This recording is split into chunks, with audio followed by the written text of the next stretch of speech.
Secara geografis, Kazakhstan adalah negara terbesar ke-9 di dunia. Ini adalah wilayah yang sangat besar, yang kira-kira hampir 1,5 kali lebih besar dari luas Indonesia. Jika kita tempatkan di benua Eropa, membentang dari Portugal hingga Polandia. Namun, meskipun ukuran geografisnya yang menakjubkan, Kazakhstan juga merupakan salah satu lokasi paling kosong di seluruh dunia. Sedangkan Indonesia adalah rumah bagi lebih dari 284 juta jiwa pada awal tahun 2025. Kazakhstan baru-baru ini mencapai tonggak sejarah populasi sekitar 20 juta orang. Pada tahun 2025, populasi Kazakhstan 7,5 kali lebih sedikit dibandingkan orang yang tinggal di Pulau Jawa, dengan 21 kali lebih luas wilayahnya dari Pulau Jawa. Dengan luas yang begitu besar, hal ini secara keseluruhan menjadikan Kazakhstan salah satu yang absolut kepadatan populasi terendah selain Mongolia, Australia, dan Kanada, yaitu rata-rata lebih dari 7 orang per kilometer persegi di antara semua negara di dunia. Namun, yang lebih aneh pada pandangan pertama tentang pola demografi Kazakhstan adalah bahwa negara ini tampak seperti kekosongan populasi di tengah benua Eurasia, yang secara harfiah merupakan setiap bidang tanah yang mengelilingi Kazakhstan di semua sisinya memiliki populasi yang jauh lebih padat dibandingkan Kazakhstan sendiri. Entah itu Rusia di utara, di barat Uzbekistan, dan Kyrgyzstan di selatan, atau provinsi Xinjiang di timur. Setelah wilayah lain yang jauh lebih padat penduduknya dengan pola yang menyerupai, dengan iklim yang tidak stabil dan bersahabat seperti dataran tinggi Tibet, gurun Sahara, atau hutan hujan Amazon. Meskipun luas, geografis Kazakhstan bahkan tidak memiliki populasi terbesar di Asia Tengah. Jika dibandingkan dengan Uzbekistan yang memiliki jumlah penduduk hampir 2 kali lipat, dengan wilayah yang 6 kali lebih kecil, yang sama-sama terkurung daratan, dan sebagian besar didominasi oleh tipe iklim yang sama dengan Kazakhstan. Tentu saja banyak kekosongan di Kazakhstan yang dapat dengan mudah dijelaskan karena sebagian besar iklim yang sangat keras dan lingkungan yang tidak bersahabat di negara tersebut. Namun tidak hanya itu alasannya, ada hal lain yang akan aku jelaskan dalam episode kali ini. Lalu, mengapa Kazakhstan sangat kosong? Mari kita bahas lebih jauh.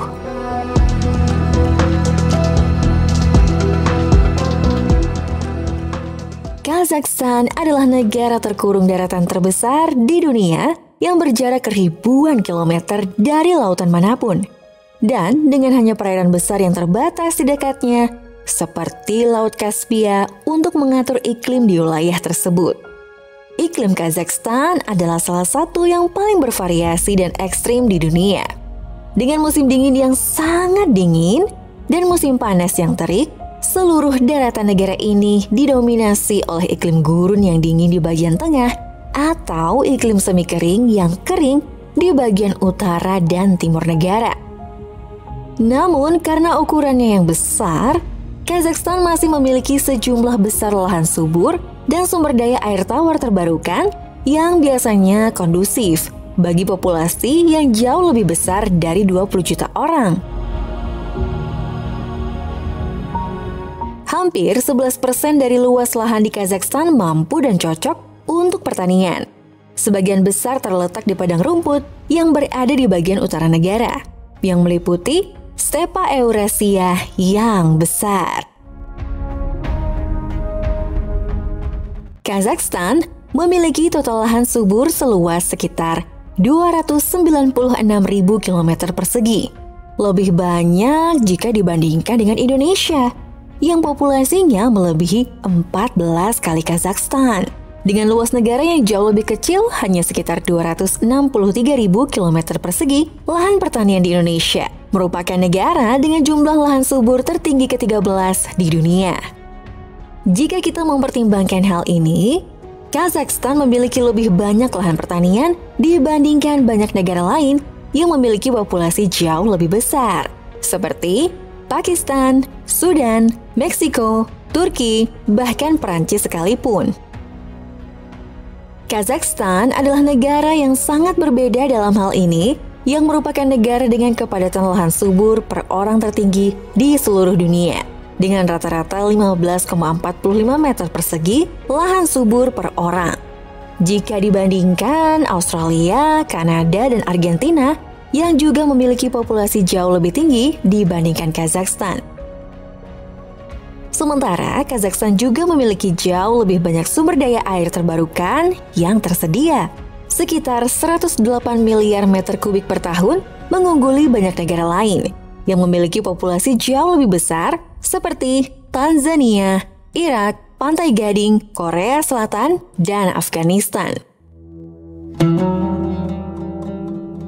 Kazakhstan memiliki satu sungai yang sangat penting, yaitu Sirdarya, yang dialiri oleh pencairan salju glasial dari pegunungan Tian Shan di Kyrgyzstan dan Uzbekistan Timur yang mengalir ke barat dan barat laut melalui Uzbekistan, Provinsi Sukh di Tajikistan dan Kazakhstan Selatan, hingga sisa-sisa utara Laut Aral. Sementara negara tersebut juga mencakup seluruh danau Balkhas terbesar ke-15 di dunia, dan terdapat banyak sungai kecil lainnya yang tersebar di seluruh negeri. Serta kepadatan penduduk Kazakhstan saat ini sebagian besar mengikuti lokasi air tawar, seperti di sepanjang tepi sungai Sirdarya. Namun Kazakhstan masih memiliki cukup lahan subur dan air tawar yang cukup, meskipun sebagian besar wilayahnya beriklim kering dan dingin. Seharusnya negara ini akan memiliki populasi lebih dari 20 juta orang yang ada saat ini. Dan tentu saja, mungkin akan jauh lebih padat penduduknya. Tetapi faktanya bahwa Kazakhstan mengalami perubahan geografi alami yang lebih buruk akibat ulah manusia dibandingkan lokasi fisik lainnya.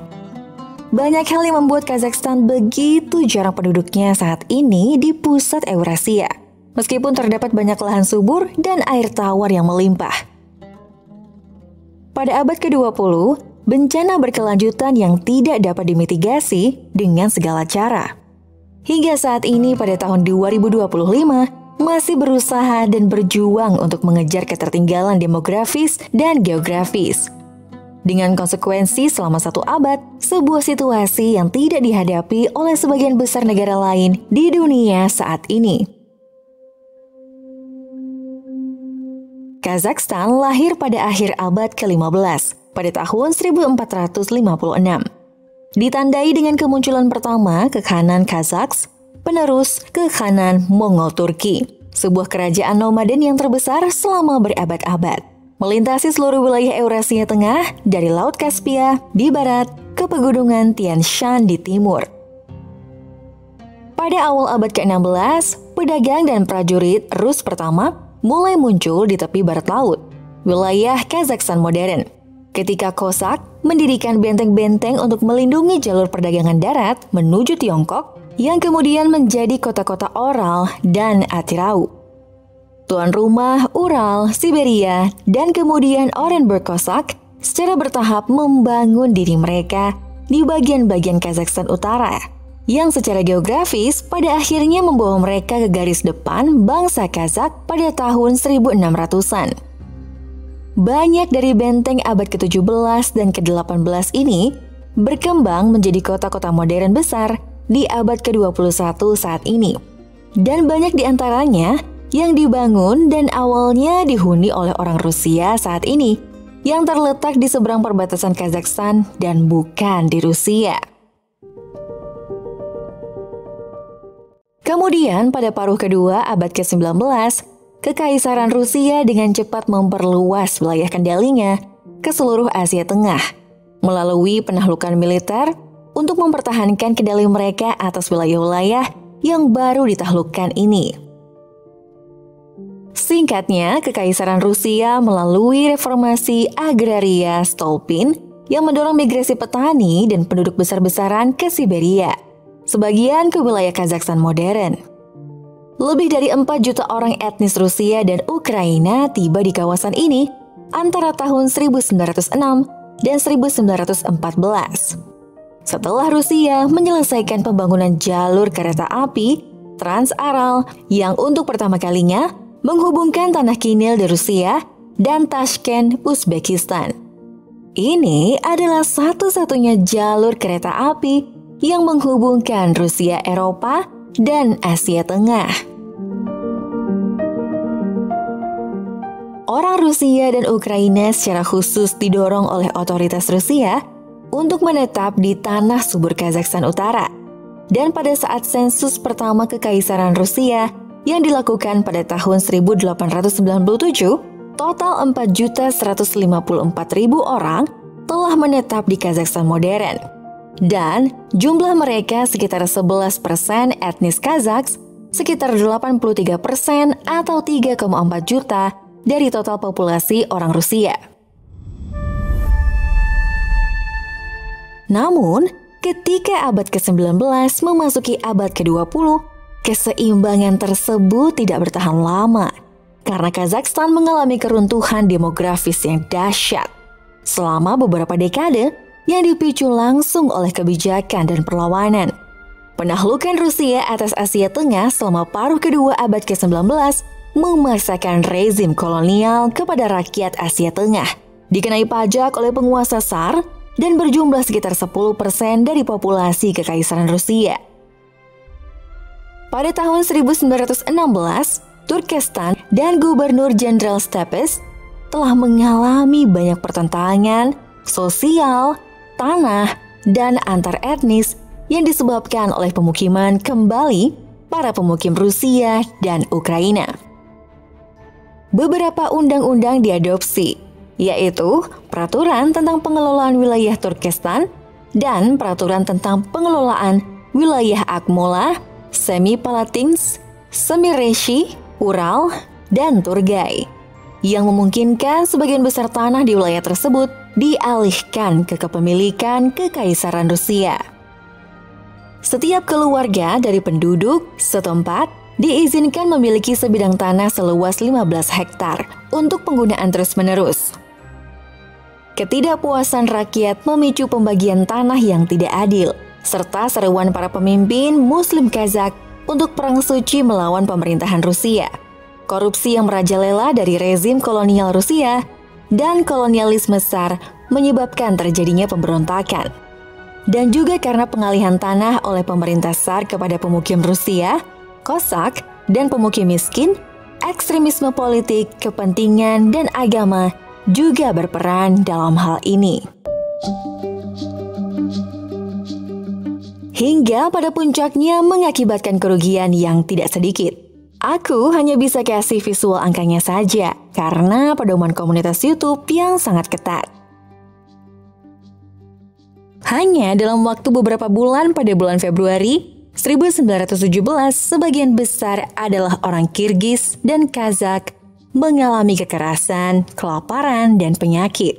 Sementara, ratusan ribu orang Kazakh lainnya melarikan diri dari kekacauan tersebut ke negara tetangga Tiongkok, yang kemudian melahirkan diaspora Kazakh modern.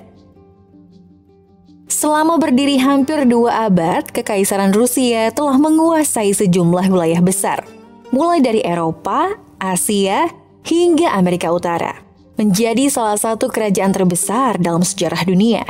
Namun sayangnya, di balik kesuksesan besar ini, Kekaisaran Rusia pada akhirnya runtuh pada tahun 1917. Kondisi bencana kelaparan berturut-turut yang parah berkembang di sebagian besar wilayah tersebut, khususnya melanda Kazakhstan. Kelaparan pertama di Kazakhstan dimulai pada tahun 1919, juga disebut sebagai kelaparan Turkestan.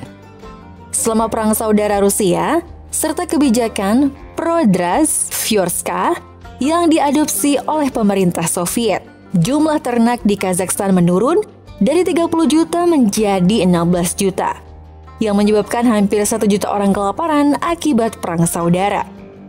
Selain kelaparan, Kazakhstan menderita karena penutupan semua pabrik, sekitar 19% hingga 33% populasi Kazakh atau 400.000 sampai 750 orang meninggal. Bencana kelaparan ini disebabkan oleh kondisi kekeringan yang terus-menerus.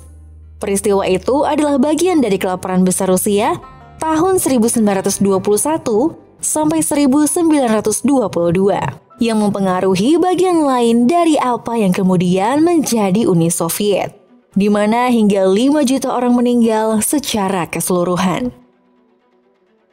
Berlanjut tahun 1930 sampai 1933, orang Kazakh berkurang dari 60% menjadi 38% dari populasi. Berkurangnya populasi etnis Kazakh yang jelas-jelas mengakibatkan kemunduran demografis yang menghancurkan bagi Kazakhstan. Peristiwa ini dikombinasikan dengan berlanjutnya pemukiman orang-orang Rusia dan Ukraina di Kazakhstan, menyebabkan perubahan besar dalam demografi Kazakhstan.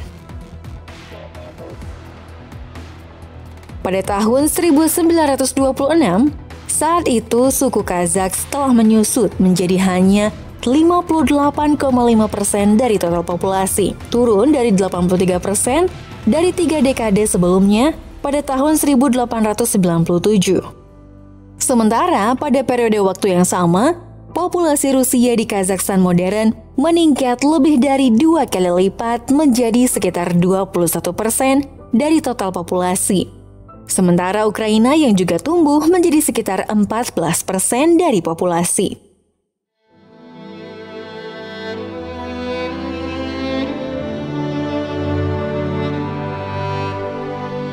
Pada tahun 1920, Republik Soviet Sosialis Otonom Kirgistan didirikan. Setengah dekade kemudian berganti nama menjadi Republik Soviet Sosialis Otonom Kazakh pada tahun 1925. Ketika suku Kazakh secara resmi dibedakan dari suku Kirgistan oleh pemerintah Soviet.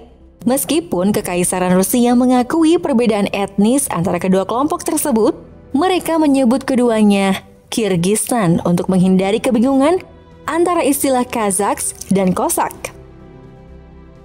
Pada tahun 1936, wilayah tersebut secara resmi dipisahkan dari Republik Sosialis Federasi Soviet Rusia dan dijadikan Republik Sosialis Soviet Kazakh, republik terbesar kedua di Uni Soviet. Selama 13 tahun, Kazakhstan menjadi bagian langsung dari Rusia. Sepanjang sejarah Rusia, kelaparan, kekeringan, dan gagal panen terjadi di wilayah Rusia, Kekaisaran Rusia, dan Uni Soviet. Dari awal abad ke-11 hingga akhir abad ke-16, di wilayah Rusia untuk setiap abad ada 8 gagal panen yang diulang setiap 13 tahun. Kadang-kadang menyebabkan kelaparan berkepanjangan di wilayah yang signifikan. Penyebab kelaparan berbeda dari krisis alam seperti kekeringan, gagal panen, curah hujan rendah pada tahun tertentu, ekonomi, dan politik.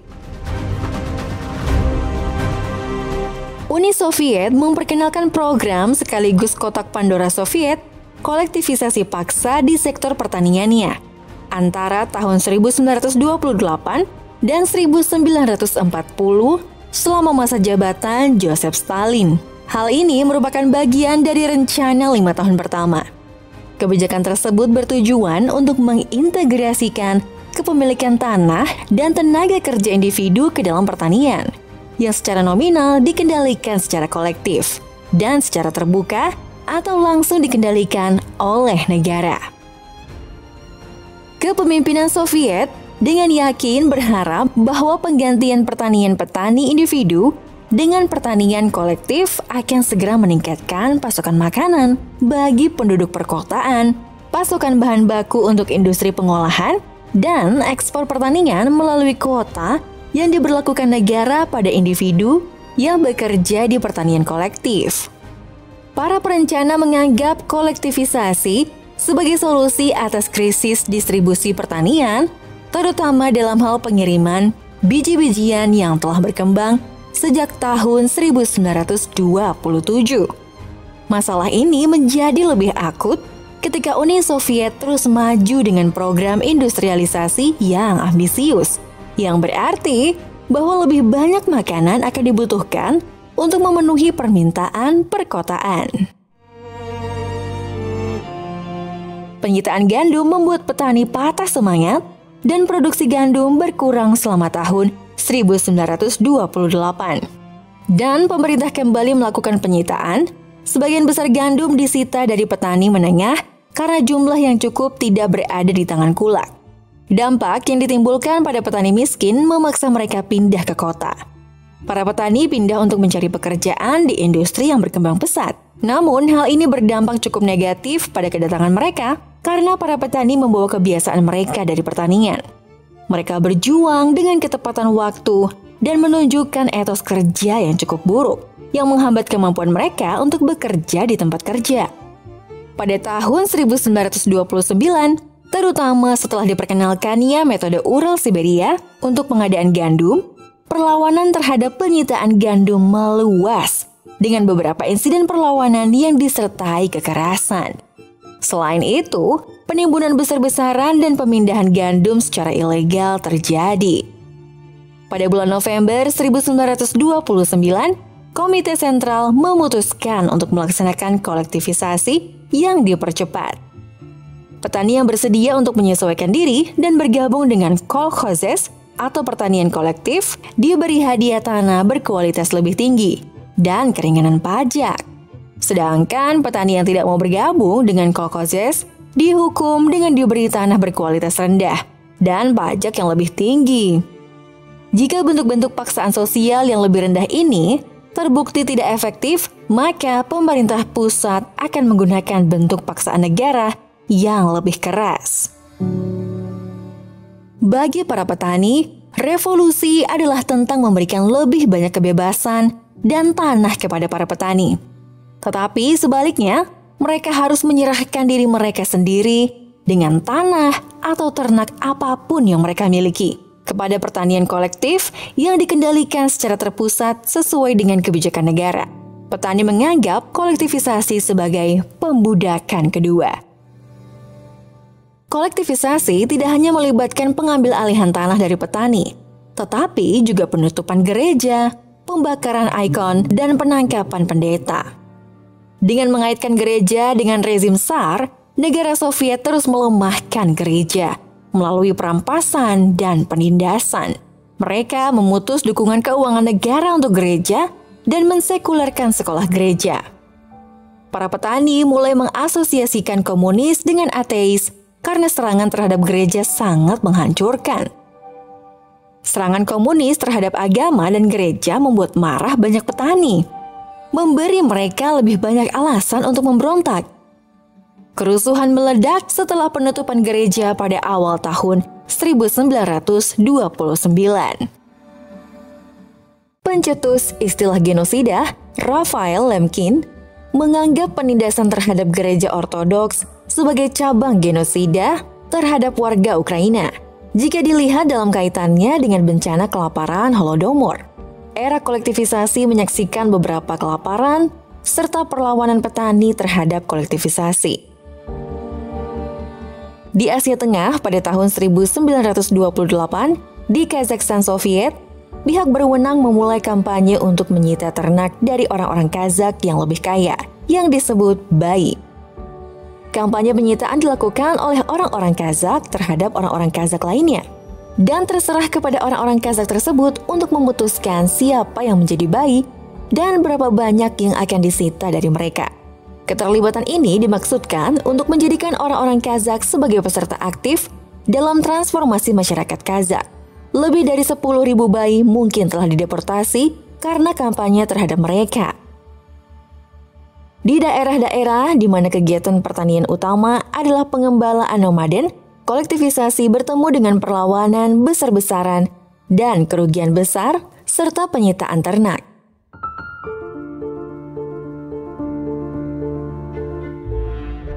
Pada tahun 1928, ternak di Kazakhstan turun dari 7 juta sapi menjadi 1,6 juta.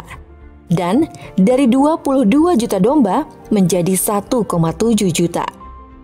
Pembatasan migrasi terbukti tidak efektif dan 0,5 juta sampai 1,5 juta bermigrasi ke wilayah lain di Asia Tengah dan Tiongkok.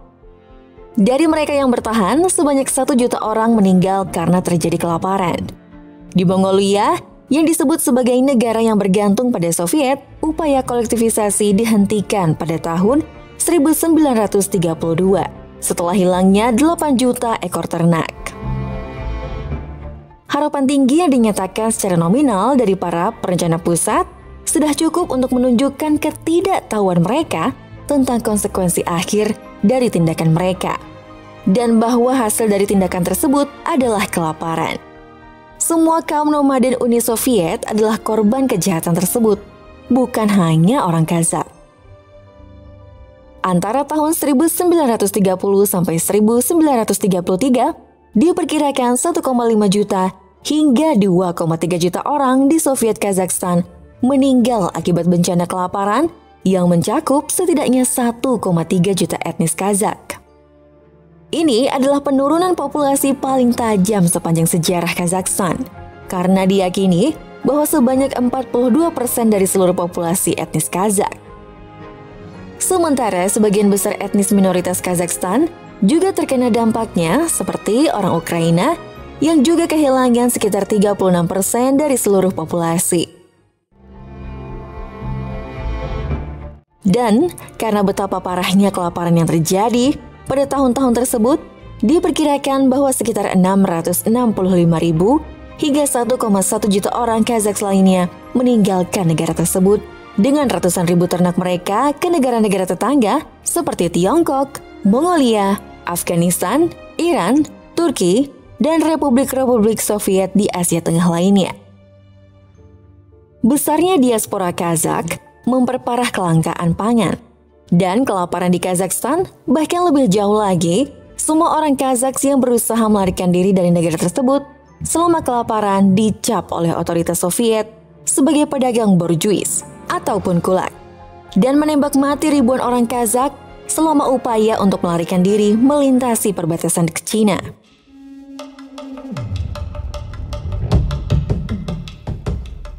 Gabungan bencana dari semua kematian dan pengungsi yang disebabkan oleh kelaparan menyebabkan penurunan populasi yang cepat. Jumlah orang Kazakh dan Kazakhstan dari sekitar 59% populasi sebelum kelaparan menjadi hanya 38% dari populasi. Dari tahun 1926 sampai 1937 mengungkapkan bahwa jumlah orang Kazakh menurun dari 3,6 juta pada tahun 1926 menjadi hanya 2,1 juta dalam satu dekade. Ditambah lagi dari kelaparan Kazakh yang parah sebelumnya pada tahun 1919 sampai 1922. Kazakhstan kehilangan lebih dari setengah populasinya akibat tindakan dan kebijakan SAR dan Soviet. Etnis Rusia di Kazakhstan untuk pertama kalinya melebihi jumlah etnis Kazakh, dan Kazakh akan tetap menjadi etnis minoritas di republik mereka sendiri selama beberapa dekade sampai setelah runtuhnya Uni Soviet pada tahun 1990-an. Selama Perang Dunia Kedua, Stalin terus mencampuri urusan demografi Kazakhstan, meninggalkan pengaruh yang bertahan selama puluhan tahun hingga zaman modern. Pada tahun 1941, setelah Nazi Jerman menginvasi Uni Soviet, Stalin memerintahkan seluruh populasi 600.000 orang Jerman Volga di Rusia diusir secara paksa dari tanah air mereka di pengasingan. Dan lebih dari 400.000 diantaranya dideportasi ke Kazakhstan, yang membawa sejumlah besar etnis minoritas Jerman ke Kazakhstan. Pada tahun 1959, populasi Jerman mencapai lebih dari 7% total populasi Kazakhstan. Dan pada tahun 1989, populasi Jerman di Kazakhstan mencapai hampir 1 juta orang. Pada tahun 1944, setelah Soviet merebut kembali semenanjung Crimea dari Jerman, Stalin juga memerintahkan deportasi paksa seluruh penduduk etnis Tatar Crimea ke Asia Tengah.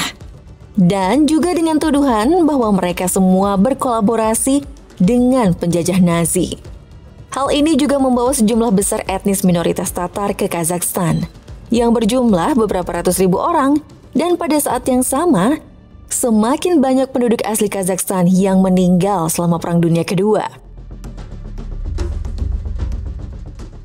Republik Soviet Kazakh kehilangan total 660 ribu warganya selama Perang Dunia Kedua, mewakili hilangnya 10,7% total populasi Kazakhstan pada kurun waktu 1941 sampai 1945 hanya dalam waktu 4 tahun. Setelah keruntuhan demografis yang menghancurkan dari dua kelaparan sebelumnya pada tahun 1930-an dan 1920-an. Sensus berikutnya pada tahun 1959 mengungkapkan bahwa etnis Kazakhstan telah anjlok hingga 30% dari total populasi Kazakhstan.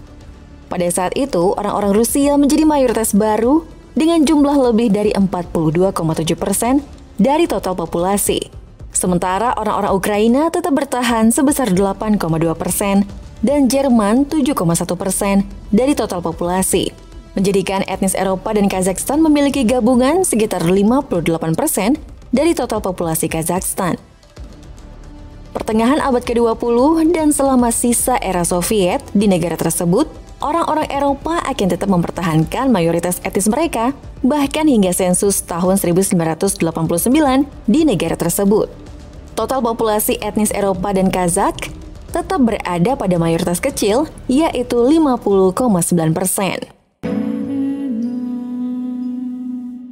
Oleh karena itu, populasi keseluruhan Kazakhstan menjadi Republik Soviet yang unik dalam arti bahwa ini adalah satu-satunya negara di mana orang-orang Kazakh menjadi etnis minoritas dalam beberapa dekade dan merupakan satu-satunya negara di luar Republik Soviet Rusia itu sendiri yang dihuni oleh etnis Rusia yang merupakan mayoritas demografis selama berpuluh-puluh tahun, yang secara efektif menjadikan Kazakhstan sebagai perpanjangan demografis atau perpanjangan hukum dari Rusia sepanjang era Soviet hingga awal tahun 1990-an.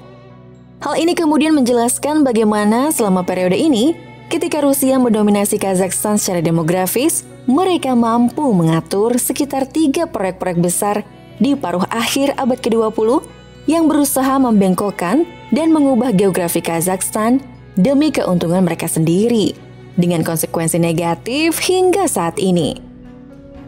Yang pertama adalah kampanye Virgin Lands yang dilakukan oleh pemerintah Nikita Khrushchev sepanjang tahun 1950-an dan 60-an yang mendorong ratusan ribu relawan muda Rusia dan Ukraina bermigrasi, menetap, dan bertani ke lahan pertanian yang kurang dimanfaatkan di wilayah Siberia Barat dan Kazakhstan Utara.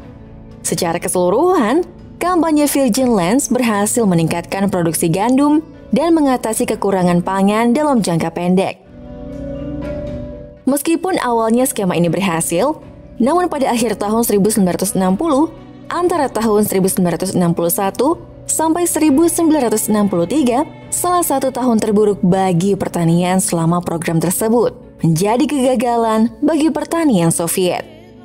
Kondisi ini ditandai dengan kehidupan yang buruk dan kekurangan tenaga kerja, kekurangan mesin dan bengkel, lahan kering dan iklim, serta fasilitas penyimpanan biji-bijian yang tidak memadai.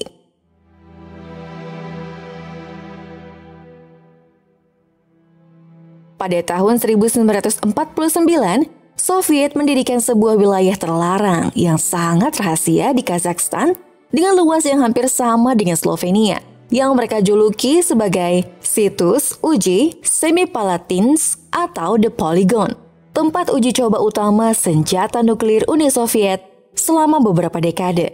Dan selama 40 tahun sejarah dari tahun 1949 hingga 1989, Soviet meledakkan tidak kurang dari 456 bom nuklir di wilayah kecil distrik Zanazemi, daerah Albai. Dampak penuh paparan radiasi disembunyikan selama bertahun-tahun oleh otoritas Soviet dan baru terungkap sejak lokasi uji coba ditutup pada tahun 1991. Menurut perkiraan para ahli Kazakhstan, 1,5 juta orang terpapar dampak radiasi selama bertahun-tahun. Itu bukanlah satu-satunya bencana ekologis terbesar yang ditinggalkan oleh Soviet di negara merdeka Kazakhstan. Dahulu kala sebelum wilayah tersebut ini menyusut, pada tahun 1960-an, Laut Aral membentang melintasi wilayah modern Kazakhstan dan Uzbekistan sebagai danau terbesar keempat di seluruh dunia. Dialiri oleh dua sungai utama di Asia Tengah, Sungai Amudarya yang berasal dari pegunungan Pamir dan Sirdarya dari pegunungan Tian Shan di Kirgistan dan Uzbekistan Timur. Pada tahun 1960-an, pemerintah Soviet memutuskan untuk mengubah Laut Aral di sekitar lingkungan gurun di Uzbekistan menjadi proyek pertanian baru yang besar untuk pertumbuhan kapas dan untuk memperoleh irigasi yang diperlukan untuk proyek tersebut. Soviet menggali jaringan kanal untuk mengalihkan air dari Sungai Amudarya dan Sirdarya untuk mengairi ladang kapas baru mereka di Uzbekistan. Namun, dengan melakukan hal tersebut, Soviet juga merampas pasokan air utama Laut Aral yang dibawa sungai ke sana melewati gurun gersang dengan penguapan yang tinggi dan sedikit curah hujan. Sebagai akibatnya, Laut Aral secara sistematis dan drastis berkurang dan mati dengan cepat pada tahun 1960-an. Laut Aral yang dulunya merupakan perairan tawar sedalam 40 meter menopang industri perikanan yang kuat dan menjadi jalur kehidupan bagi masyarakat yang tinggal di pesisirnya. Kini telah terpecah menjadi dua perairan yang berbeda, meninggalkan kota-kota pelabuhan yang terbengkalai di tengah-tengah reruntuhan kapal yang berkarat. Laut Aral telah kehilangan sekitar 90% dari ukuran aslinya sejak tahun 1960-an dan akhirnya mengering pada tahun 2010-an menjadi hamparan pasir dan gurun yang luas. Dan menjadi pengingat yang memilukan akan salah satu bencana lingkungan paling parah dalam skala global. Akar bencana ini terletak pada penangkapan ikan secara berlebihan dari sungai-sungai yang mengaliri laut yang terkurung daratan ini untuk proyek irigasi skala besar, terutama produksi kapas. Hasilnya adalah penyusutan laut yang cepat disertai dengan peningkatan salinitas yang mengkhawatirkan. Pantai yang bergeser, yang kini berjarak bermil-mil dari kota pelabuhan yang sepi, memperlihatkan lanskap yang keras dan tidak ramah, di mana badai pasir dan debu telah menggantikan angin sepoi-sepoi yang sejuk dan deburan ombak di masa lampau. Dalam lingkungan yang keras, di mana suhu musim panas melebihi 45 Celcius, dan musim dingin turun di bawah titik beku, dasar laut yang kering telah berubah menjadi gurun tandus. Ketiadaan aliran air tawar telah memusnahkan sumber penghidupan bagi masyarakat sekitar, membuat mereka bergulat dengan kenyataan pahit untuk bertahan hidup di medan yang berubah dan tandus. Kerusakan alam di Aral Sea tak hanya membuat krisis ekonomi yang berkepanjangan bagi warga sekitarnya. Penduduk lokal tercatat ada yang menderita penyakit kanker, tuberkulosis, dan anemia yang sangat tinggi. Penyebab penyakit ini ditelusuri kembali ke pestisida yang digunakan pada tanaman kapas yang banyak tumbuh di selatan. Untuk memperburuk situasi yang sudah mengerikan, di Pulau Vozrokh-Denie, di tengah bekas Aral Sea, terdapat sisa-sisa eksperimen perang biologis Uni Soviet. Kisah Laut Aral ini bisa kita jadikan contoh sekaligus peringatan keras bagi dunia yang menyoroti konsekuensi betapa berbahayanya jika menganggap remeh kelimpahan alam dan memandang sumber daya lingkungan sebagai komoditas tak terbatas yang harus dieksploitasi tanpa henti. Keberadaan perairan Laut Aral yang sangat besar di tengah-tengah Eurasia dulunya mengganggu ekosistem kekuatan angin utara yang dingin yang berhembus ke wilayah tersebut dari Siberia selama musim dingin, dan juga membantu mendinginkan wilayah tersebut selama musim panas yang sangat membantu memoderasi iklim wilayah tersebut sepanjang tahun. Sebagai akibat dari kerusakan yang diakibatkan oleh Laut Aral, musim panas menjadi lebih pendek dan lebih panas. Musim dingin yang lebih panjang dan dingin, terjadi badai debu yang asin dan beracun, dan secara dramatis mengurangi curah hujan di Kazakhstan Barat, dibandingkan yang pernah dialami sebelumnya. Pengalihan sungai Amudarya dan Sirdarya oleh Soviet untuk ladang kapas di Uzbekistan menyebabkan kehancuran Laut Aral. Lebih jauh lagi, menyebabkan penurunan drastis tingkat hujan salju yang terjadi di pegunungan Tian Shan dan Pamir. Sementara badai debu yang dipicu oleh angin utara yang bertiup dari Siberia membawa debu dan garam dari bekas dasar danau menuju gletser di pegunungan Tian Shan yang terus-menerus melapisi gletser yang dengan cepat meningkatkan laju pencairan gletser. Di mana saat ini diperkirakan gletser Tian Shan mencair 12 kali lebih cepat saat dibandingkan sebelum eksperimen kapas Soviet dimulai, yang pada akhirnya berarti bahwa setelah gletser benar-benar hilang, sumber air utama sungai Sirdarya dan Amudarya akan hancur. Pasokan air terbarukan di Kazakhstan akan mengalami kerusakan yang tidak dapat diperbaiki lagi dan menjadi lebih buruk. Seperti yang aku sebutkan sebelumnya, kepadatan penduduk Kazakhstan saat ini sebagian besar mengikuti aliran sungai Sirdarya di negara yang dulunya mengalir ke Laut Aral. Jadi, jika sungai itu mulai mengering di masa depan karena dampak negatif jangka panjang dari penghancuran Laut Aral oleh Soviet, maka hal ini hanya akan memberikan tantangan yang lebih besar lagi bagi lingkungan Kazakhstan dalam hal kemampuan menampung lebih banyak orang. Ketika Uni Soviet akhirnya runtuh pada tahun 1991 dan meninggalkan Kazakhstan sebagai negara yang merdeka, negara ini ditinggali warisan dari campur tangan Soviet dan Rusia, baik dalam geografi maupun demografinya. Mereka menjadi negara yang paling banyak terkena serangan nuklir di dunia. Danau air asin terbesar mereka hancur, berubah menjadi gurun Aralkum, di mana lahan pertanian di utara telah dieksploitasi dan dibajak secara berlebihan oleh Soviet, dan juga menghadapi peningkatan badai debu yang membawa garam dan partikel beracun ke seluruh lahan subur mereka, dan semakin merusak potensi pertanian. Dan mereka juga menghadapi mengeringnya sungai utama di Sirdarya sebagai akibat dari pegunungan Tian Shan yang dengan cepat mencair.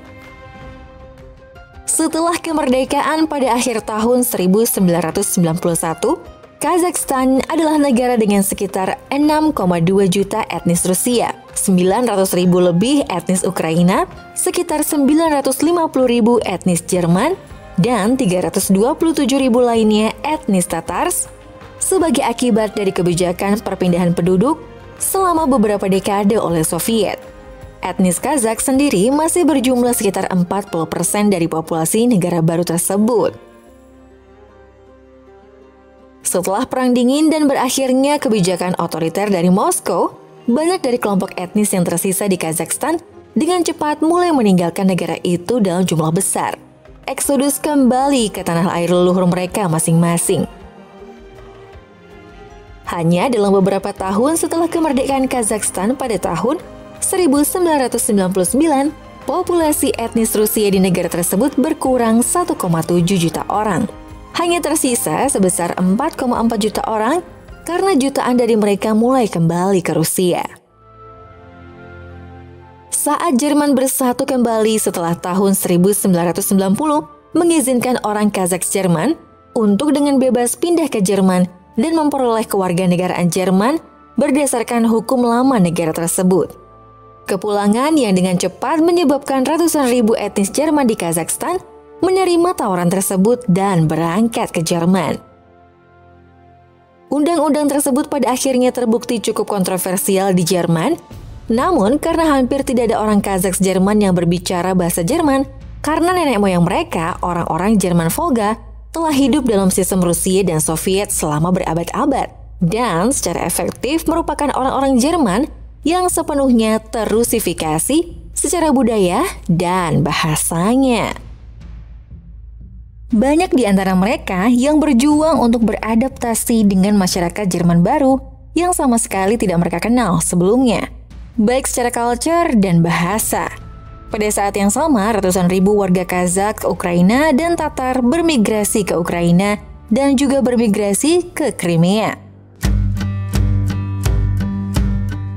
Pada tahun 1990-an, angka kelahiran di negara tersebut juga anjlok ke tingkat terendah yang pernah tercatat di zaman modern. Sebuah tren yang awalnya mengikuti penurunan angka kelahiran di negara-negara pasca Soviet lainnya seperti Rusia, Ukraina, dan Belarus.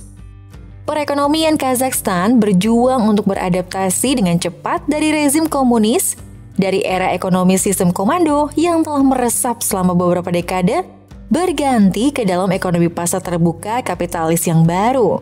PDB per kapita negara tersebut mulai mengalami penurunan inflasi dan masyarakat Kazakh semakin khawatir untuk memiliki anak. Dalam keadaan seperti itu, sebagai akibat dari angka kelahiran di negara tersebut anjlok, hingga menjadi salah satu negara dengan angka terendah di seluruh dunia pada tahun 1999 hingga 2000, dengan rata-rata angka nasional hanya 1,8 anak per wanita pada tahun-tahun tersebut, turun secara signifikan dari 2,84 anak per wanita, lebih rendah sebelum runtuhnya Uni Soviet. Perbedaan yang mencolok dan tajam dalam tingkat kesuburan di Kazakhstan yang terjadi antara dua kelompok etnis utama di negara tersebut, yaitu Kazakh dan Rusia.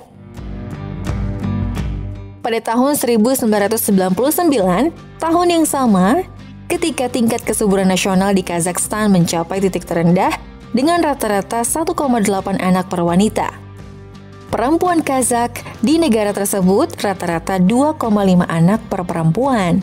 Sementara Rusia hanya memiliki 1,38 anak pada usia yang sama. Hal ini mengakibatkan Kazakhstan pada tahun 1990-an dilanda bencana demografi ganda yang terutama berdampak pada kelompok etnis non-Kazakh di negara tersebut. Ketika jutaan orang Rusia, warga Ukraina dan Jerman meninggalkan negara tersebut. Pada tahun 1993, Kazakhstan mencapai puncak populasi sekitar 17 juta orang. Dan setelah itu mulai kehilangan orang setiap tahun selama sekitar 1 dekade berikutnya, hingga tahun 2002, karena migrasi keluar dan menurunnya angka kelahiran yang mewakili hilangnya total populasi sekitar 12,3% dari jumlah penduduk yang ada di Kazakhstan.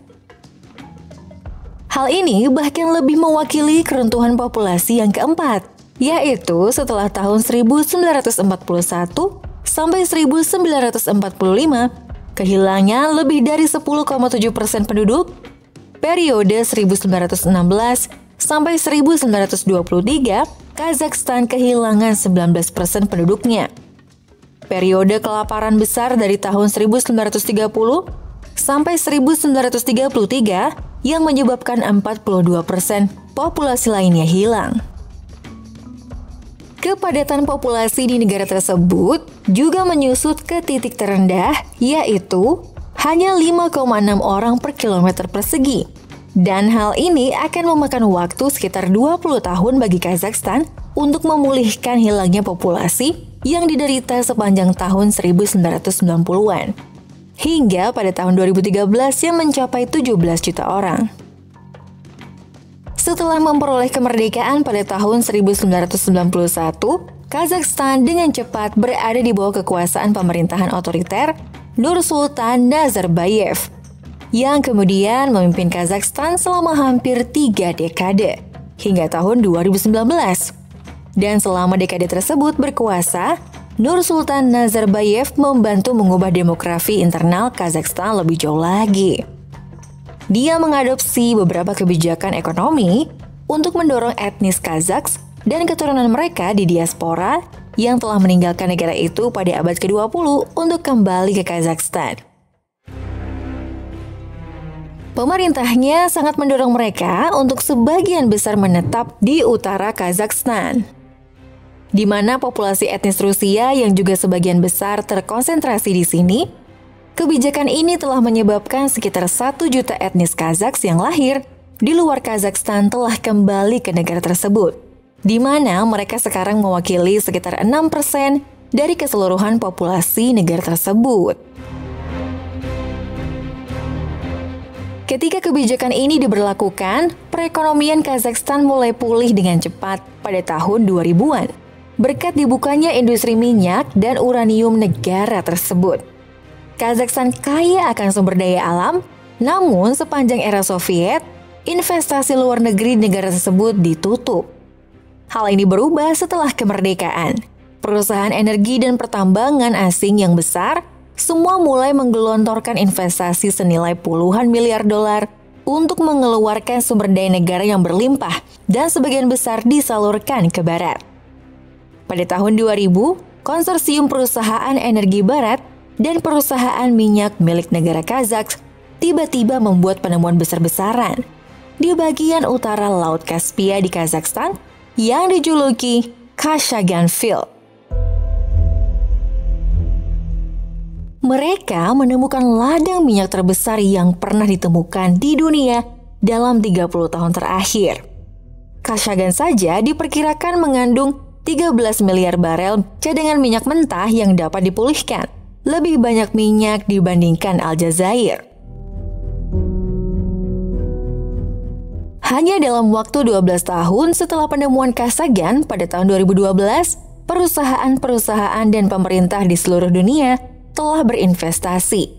Diperkirakan bahwa pengembangan lapangan tersebut telah menelan biaya 116 miliar US dollar yang menjadikannya proyek energi termahal di dunia. Menjadi pusat transformasi Kazakhstan sepanjang tahun 2000-an dan 2010-an, sekaligus menjadi pemain minyak utama karena jaringan pipa dibangun dari ladang minyak Kaspia di Kazakhstan, menghubungkannya langsung ke Tiongkok dan ke pelabuhan Novorossiysk di Rusia, di mana minyak Kazakh kemudian dapat dimuat ke kapal tanker dan diangkut ke pasar global. Pada tahun 2024, Kazakhstan telah berubah menjadi produsen minyak terbesar ke-13 di dunia dengan tingkat produksi yang kira-kira setara dengan Meksiko dan Qatar.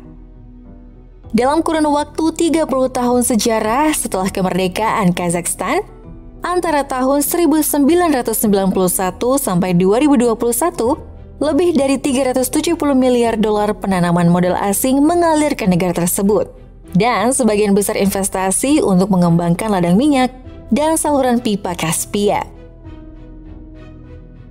Di saat harga minyak dunia mulai naik pada tahun 2000-an, perekonomian Kazakhstan mulai tumbuh pesat.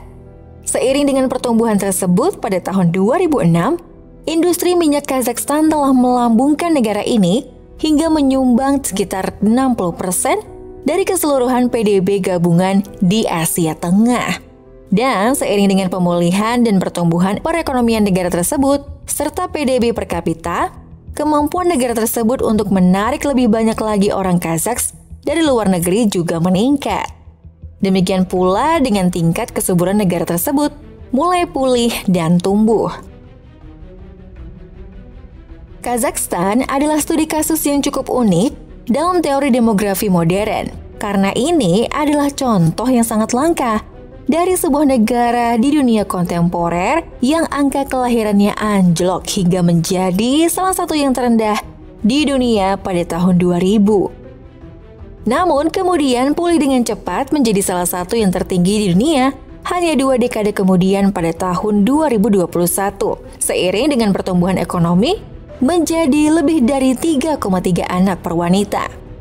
Mencapai tingkat kesuburan yang belum pernah terlihat di Kazakhstan sejak pertengahan tahun 1970-an, setengah abad yang lalu. Hal ini pada akhirnya menyebabkan terbentuknya pola piramida populasi yang sangat menarik, menjadikan Kazakhstan rata-rata sebagai salah satu negara termuda di dunia saat ini dengan 40% penduduknya berusia di bawah 25 tahun. Hal ini merupakan hal yang sangat berbeda di sebagian besar negara bekas Uni Soviet. Populasi Kazakhstan pada tahun 2025 melampaui 20 juta orang, dan kepadatan penduduk di negara ini telah meningkat secara signifikan dari sekitar 5,6 orang per kilometer persegi menjadi sekitar 7,3 orang per kilometer persegi hanya dalam 2 dekade. Dan berdasarkan proyeksi jumlah penduduk Kazakhstan akan meningkat menjadi sekitar 24 juta jiwa pada tahun 2050. Kepadatan penduduk di negara tersebut kemungkinan juga akan meningkat menjadi sekitar 9 orang per kilometer persegi, yang pada saat itu akan melampaui kepadatan penduduk di negara-negara seperti Rusia dan Republik Afrika Tengah saat ini.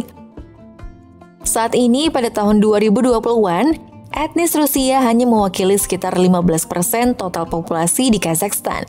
Dan mereka sebagian besar terkonsentrasi di wilayah utara negara dekat perbatasan dengan Rusia dan dekat perbatasan geografis lama antara stepa Eurasia dan hutan Siberia. Sekarang hanya ada sekitar 3 juta etnis Rusia yang tinggal di Kazakhstan, lebih sedikit dari setengah jumlah penduduk yang pernah tinggal di Kazakhstan pada tahun 1989. Namun, bahaya demografi masih terus terjadi di Kazakhstan karena warisan panjang pengaruh Soviet dan Rusia terhadap masyarakat mereka belum sepenuhnya hilang. Invasi Rusia ke Ukraina dan kehadiran 3 jutaan etnis Rusia yang tinggal di Kazakhstan telah lama membuat takut orang-orang di Kazakhstan, sehingga mereka belum sepenuhnya lepas dari bayang-bayang Moskow. Jika mengabaikan 3 juta etnis Rusia di negara tersebut, populasi Kazakhstan yang tersisa hanya sekitar 17 juta orang yang terkurung daratan di pusat Eurasia dan penuh dengan sumber daya yang sangat besar, seperti minyak dan uranium. Oleh karena itu, Kazakhstan tidak mempunyai pilihan lain terus memainkan permainan Moskow dan menarik garis Kremlin sebanyak yang mereka bisa, agar wilayah mereka tidak terpecah belah seperti yang terjadi di negara-negara pasca Soviet lainnya, seperti Georgia dan Ukraina. Terlebih lagi, sekitar 80% kapasitas ekspor minyak Kazakhstan mengalir melalui pipa-pipa yang membentang melewati Rusia, yang meningkatkan ketergantungan ekonomi Kazakhstan pada Rusia. Dan sekali lagi, Kazakhstan terus berupaya memainkan kartu mereka dengan hati-hati di lingkungan yang berbahaya, yang dapat menyebabkan Kazakhstan kehilangan sebagian besar uranium atau lokasi produksi gandum mereka yang paling berharga di Kazakhstan. Dan bahkan mungkin ladang minyak mereka yang sangat besar di sekitar Laut Kaspia bagian utara yang juga akan menghancurkan perekonomian dan mengancam demografi mereka. Seperti yang terjadi sepanjang abad ke-20 yang dapat membatalkan semua kemajuan luar biasa yang telah mereka capai sejauh ini di abad ke-21. For you to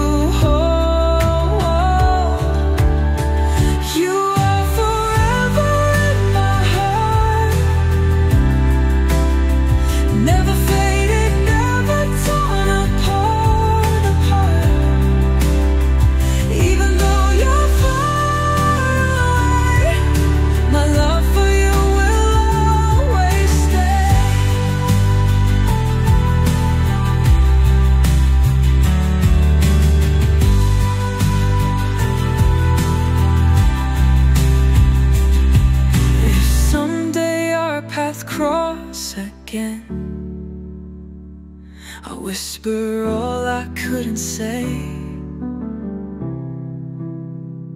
that I have loved you